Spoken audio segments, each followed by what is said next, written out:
great to be here. As Matt always loves introducing me by saying we're brothers. So a little playoff that he and I always have is, as we get older, having worked with each other for many, many years over our careers, he always asks, who do you think looks the oldest? So hands up, who thinks I'm the older brother? Right, you need to leave. Please leave. I am significantly younger, so this is not a good sign. Matt's going to be of all the things of the event today, he'll be chuffed with that outcome. So, no, pleasure to be here. Very quick introductions, so I'll hand over to Neil to introduce yourself first. Do you want me to introduce myself first? Yes. Okie dokie. I'm Neil, and I'm the co-founder of a business called the Connection Lab. What we do is we build and design human networks. Something which has been talked a lot about today, the subject of networking. So I'm pleased that everyone feels that it's relevant. Like a lot of the people that have sat up here and who have spoken, I've had a very varied career in both the public and private sectors. I've rightly or wrongly allowed my passions to determine my decisions about what I do in life. Somebody once said to me, find a job that you love and you'll never work for a day in your life. And that's basically been my philosophy. I have done the things that I've got a passion for. But of course, that comes at a price, because that wears out after a while. And I've worked out that about every 7 years I get bored or get the itch and have to change and do something different. I started as a research scientist in a nuclear power station, then moved into education. From there into sales and marketing. Not an obvious step, you might think, but the organisation that employed me into sales were actually deliberately recruiting into or from education. On that particular campaign, I did 7 years with them, and then I did 7 years with an information company called Dun & Bradstreet. Some of you may be familiar with them. I then got the itch, the 7-year itch, to set up my own business, and I've set up 3 now. The Connection Lab is the third, and we're all about unlocking the full potential that exists within human relationships. That's our purpose. So that's me in a nutshell. Great. And brief introduction to myself. So I reluctantly went to university because I failed to make a professional athlete in my chosen sport. Stopped growing at, unfortunately, sub 6 foot, which probably gives the name away of what sport I played. I went to university mainly because Matt went. He was the first in our family, and I thought, okay, I should go. Went through clearing, actually. In fact, it was such a late decision to go. Studied a business management degree and did a placement year, and actually found that the year of industry work I enjoyed much more than academia, because it felt more real, more tangible, and I got paid, which was great at the time. My initial ambition was to work in creative advertising until Matt, who at the time, as I'm sure he explained, started his own fintech business called Ransquawk. I always tell the story. I think he went through 37 analysts before he gave me the call to say, can you help me? And as a new startup business, because he's my brother, I left the job that I was in and took a 2-week holiday, which turned into the first 10 years of my career. So I knew nothing about finance when I started. I learned everything on the job, thanks to Matt and others who are around me. But one thing I would say is that probably the defining characteristic of just hard work, grit, and consistency, and applying yourself every single day was actually something that I found that not many people actually had. And because I played quite a high level of sport as a youth player, that was integral to my DNA, and so helped immensely. Moving forward, after 10 years of working with Matt, I'd had enough. No, not really. So we both left, and I joined a company called AmplifyME. In summary, we are an ed tech company. We work with all of the largest financial institutions in the world, from Citadel to Morgan Stanley, UBS. We work with Oxford, Cambridge, LSE, all the unis, and we essentially design role-specific simulations to give young people like yourselves career clarity. What is a job actually like? How do you know without actually doing it? But when you do these simulations, we collect data on your performance. And from that, we're able to identify signals and profiles that could be matched with employers, meaning that me and Matt are both very strong advocates of this. It shouldn't matter your background, what you look like, how old you are, all these things, all these factors that I firmly believe hiring is broken, and that we just get judged on our performance, not our background. And that's really the core thesis behind our company. So we will move on and let's talk a little bit about this subject. So I can't... Because you've only been here for part of the event, Yes, and not heard all the other people speak. I don't think there's been a single speaker today that hasn't talked about the importance of their network in their success in some way. I chatted to Adam over there when we first met. He was talking about going to Gibraltar, meeting somebody, and that set him off on the track.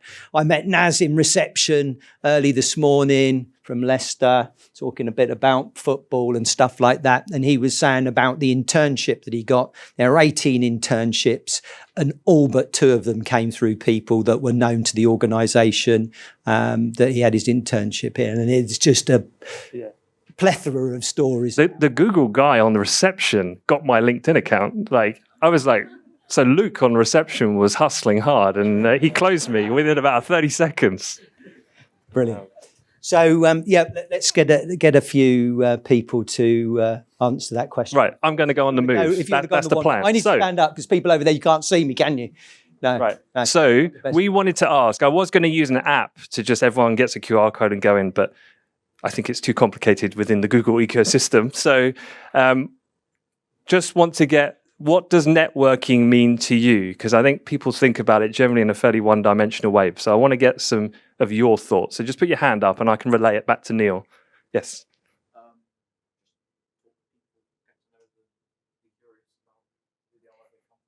Talking to people, being curious. I'll build them up for you, Neil. Key word today. That was all started by the fellow over there.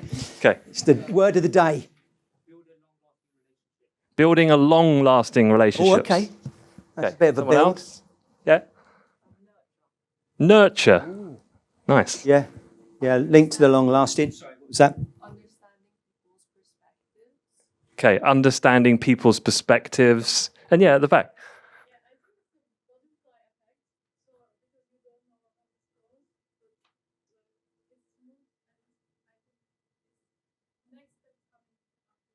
Okay, so you don't always know the immediate impact, but it's a butterfly effect. Yeah. Things can spread.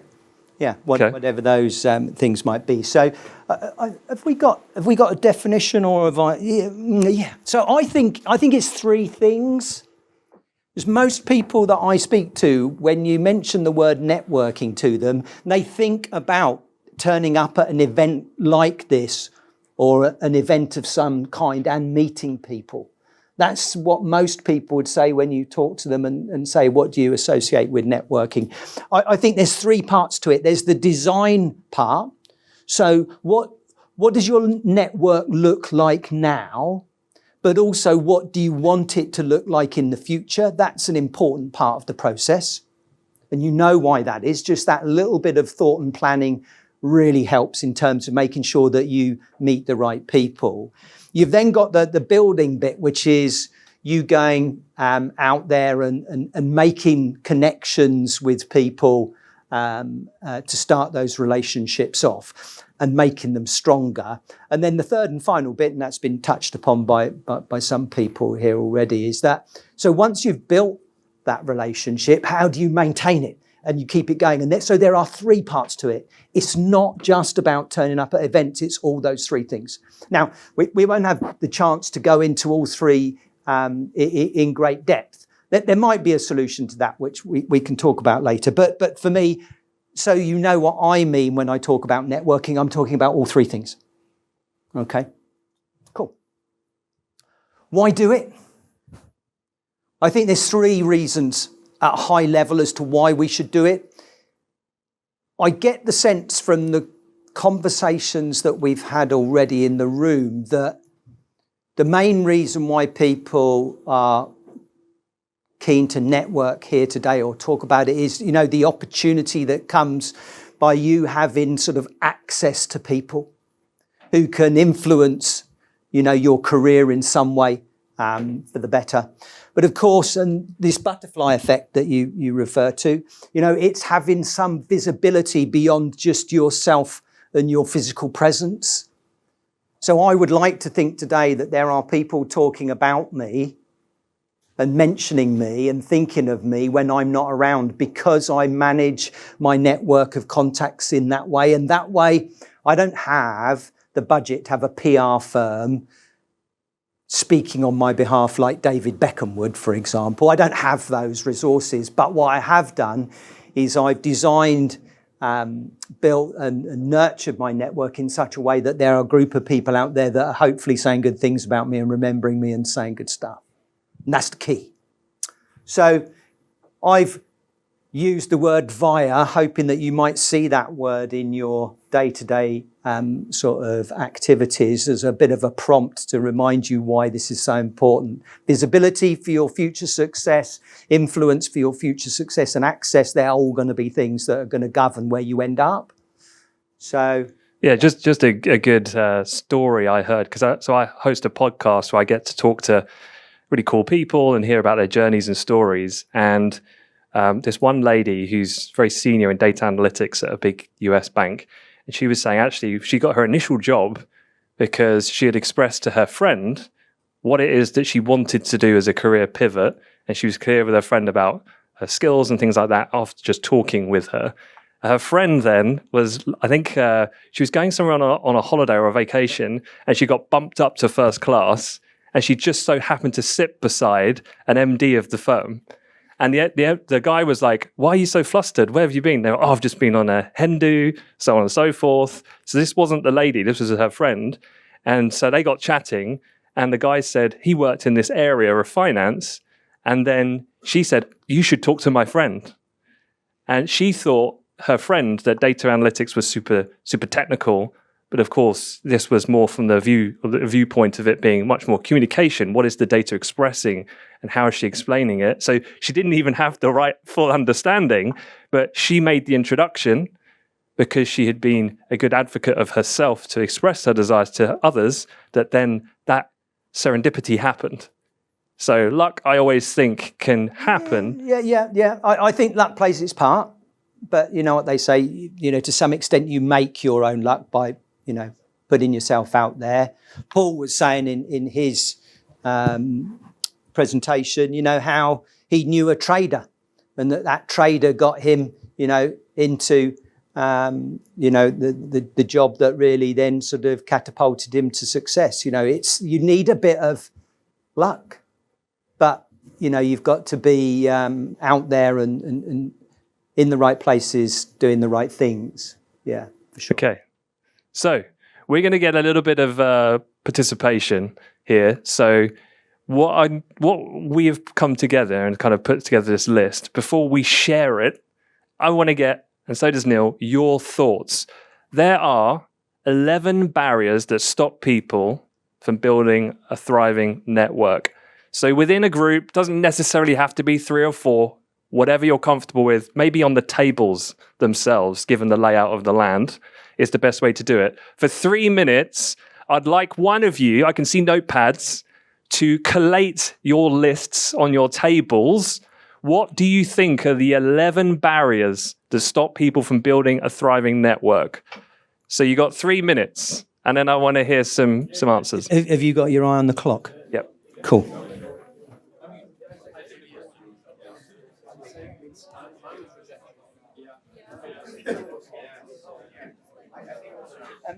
Does this bear any resemblance to how long you've got for long? Matt, the clock on the front. Yeah, you got till 10 past. Yeah. So it's got like 10 minutes left. Yeah.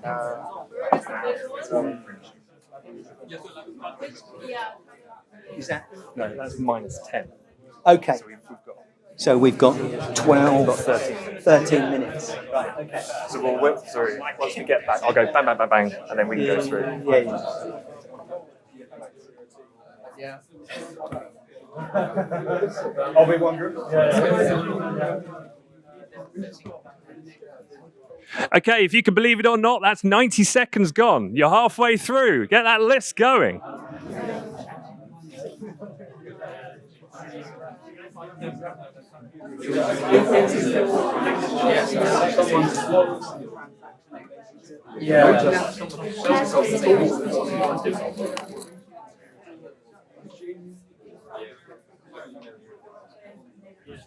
Right, that's your last minute. 60 seconds. Then I want some answers, please.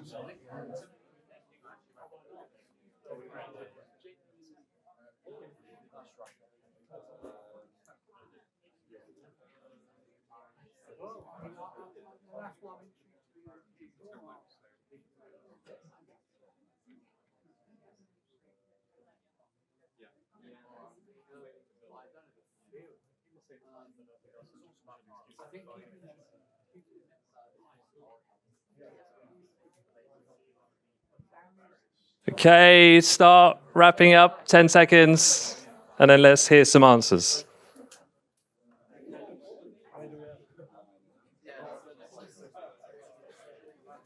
Okay, time's up, time's up. What I'm going to do is ask each table to say one of the things. And how many did you get first, and then one of the things? So how many did you have? 7. I think you told me that 7's elite, isn't it? Or 8 is elite. Is that what you said before? It's a good job. I was just trying to make you feel good. Oh, jeez. Now you tell me. What was one of them? Specializing too much into one area. Uh-huh. Okay, how many?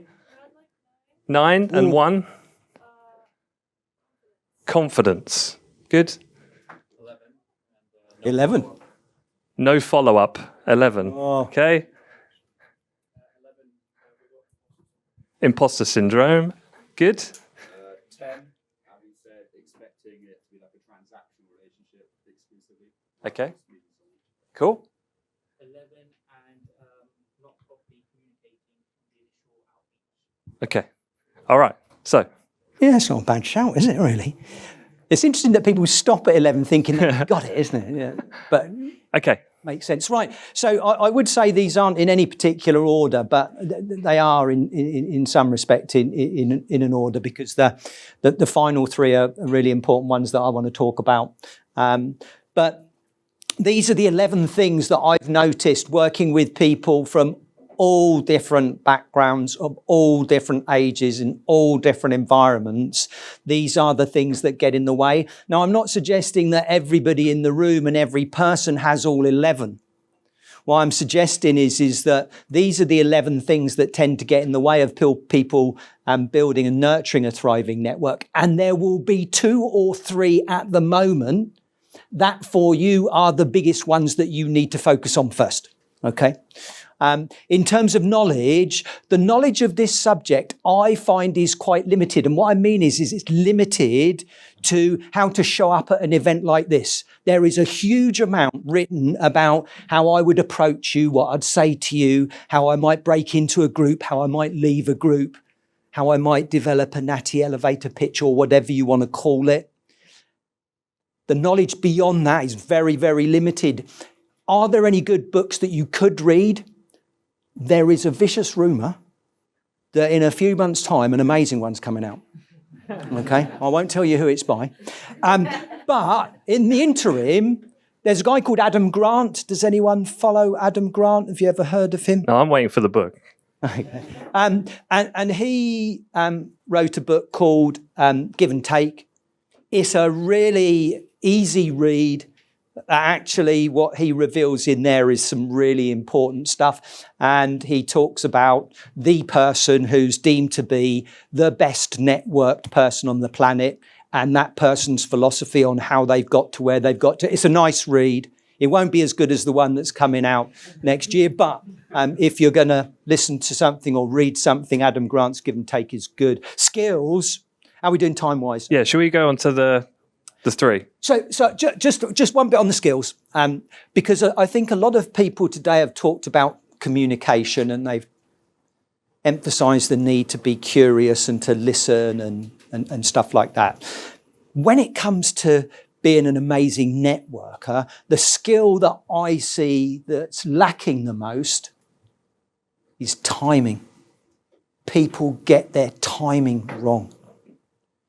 They either request or want something too quickly, or they never end up asking at all.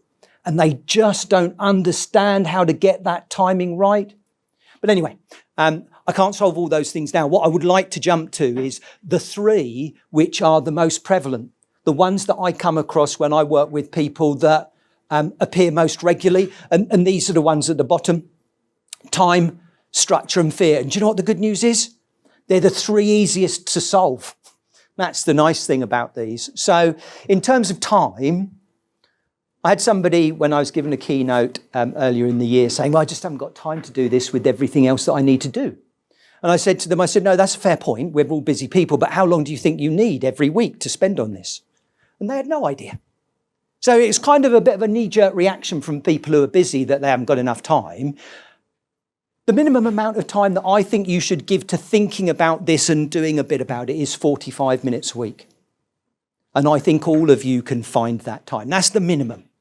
And if you do it on a Monday. Next best, 90 minutes, 45 minutes on a Monday, 45 minutes on a Friday. Why? So that you use the primacy and recency effect of memory to ensure that this sort of stuff is always on your mind. And you know how to set a recurring activity in your calendar. Bit of time on a Monday, 45 minutes, bit of time on a Friday, 45 minutes, just to think about what you're doing to design, build and nurture your network. Because if you don't put it in, you won't do it, I guarantee. Okay, Neil, I'm going to move you on. Yeah, move me on. Structure, touched on structure. I would imagine that if I went out into Google here and spoke to people about networking, they'd all say it was important. But if I went to people and said, and so have you got a list of your top 30 contacts in a discrete place? I tell you 85% of them would say no. They would be in LinkedIn and in their different kind of platforms that they hold information. But having a list of the people that are your strongest contacts right now and building that is really, really important. And also having a list of those people that you would like to get to know. Just those two simple things. Bit of time in your diary, Monday, Friday, couple of lists. Nothing complicated, but well worth doing. And then, this is the big one. I think this is the one that most people struggle to get over. There's three main flavours of fear that come into play when people are networking. There's the fear of failure, the fear of embarrassment, and then the fear of rejection. Probably fear of rejection is the one that's most debilitating. And that's a primal thing. I think, if you get rejected by your community, do you know what? You might get eaten by another community or a dinosaur. I think it goes back a long, long way, this whole rejection stuff. There is a way to overcome this. And I used to be riddled with this because I used to really struggle with this whole kind of networking thing until I changed my mindset.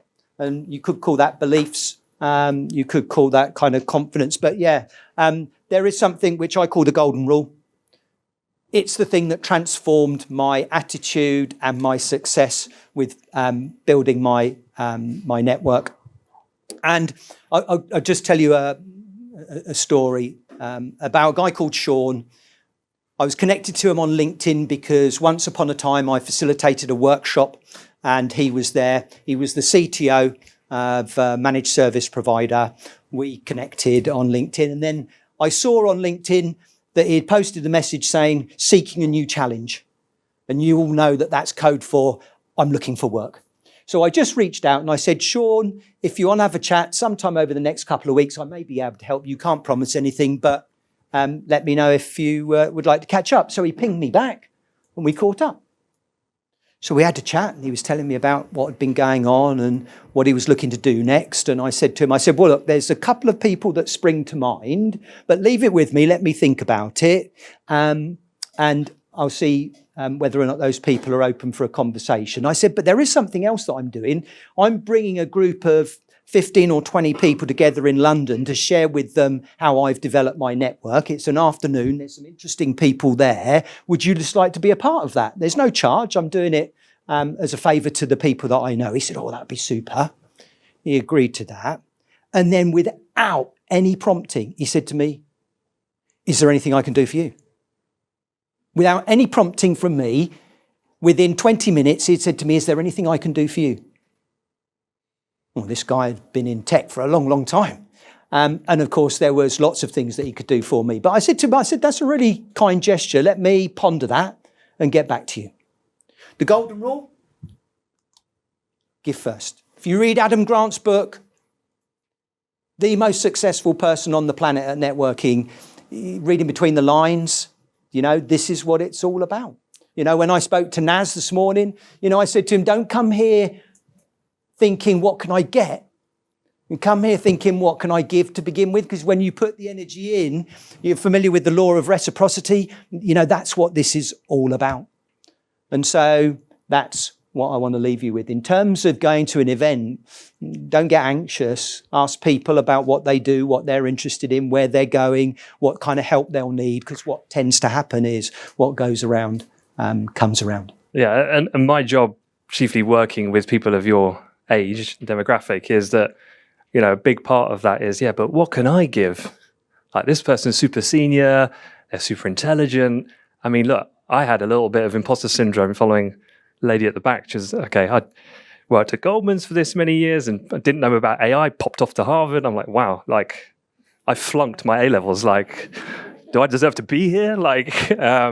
But look, that's just goes to show that all of that, I think one of the main things I see is you need to lean into that naivety, in fact.